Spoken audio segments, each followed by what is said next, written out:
আগরতলা রবীন্দ্র শতবার্ষিকী ভবনের মন্ত্রী বিকাশ দেববর্মার উপস্থিতিতে জনজাতি ছাত্রছাত্রীদের মধ্যে পুরস্কার বিতরণী অনুষ্ঠান অনুষ্ঠিত হয় মঙ্গলবার।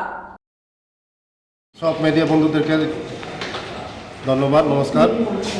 আজকে যে প্রোগ্রামটা হচ্ছে এটা state level award program, merit award. আজকে আমাদের উদ্দেশ্য যারা স্টুডেন্ট ভালো নাম্বার পেয়ে পাস করেছে তাদেরকে আরও উৎসাহিত করার জন্য আজকে আমাদের ডিপার্টমেন্ট ট্রাইবাল ওয়েলফেয়ার ডিপার্টমেন্ট থেকে অ্যাওয়ার্ড দেওয়া হচ্ছে। আগামীতে আমাদের যারা স্টুডেন্ট, যারা জনজাতি স্টুডেন্ট, যারা 6, 7, 8, 9, 10, 11, 12 যারা 80%, 60% মার্ক পেয়েছে তাদেরকে অ্যাওয়ার্ড দেওয়া হচ্ছে।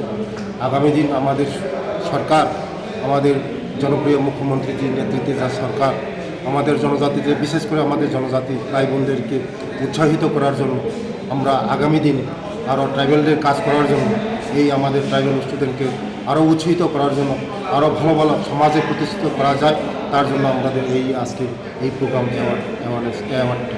সারা রাজ্য থেকে কতজনকে দেওয়া হচ্ছে? সারা রাজ্যের মধ্যে মোটামুটি 60,594 জন অ্যাওয়ার্ড দেওয়া হচ্ছে আজকে। Thank you.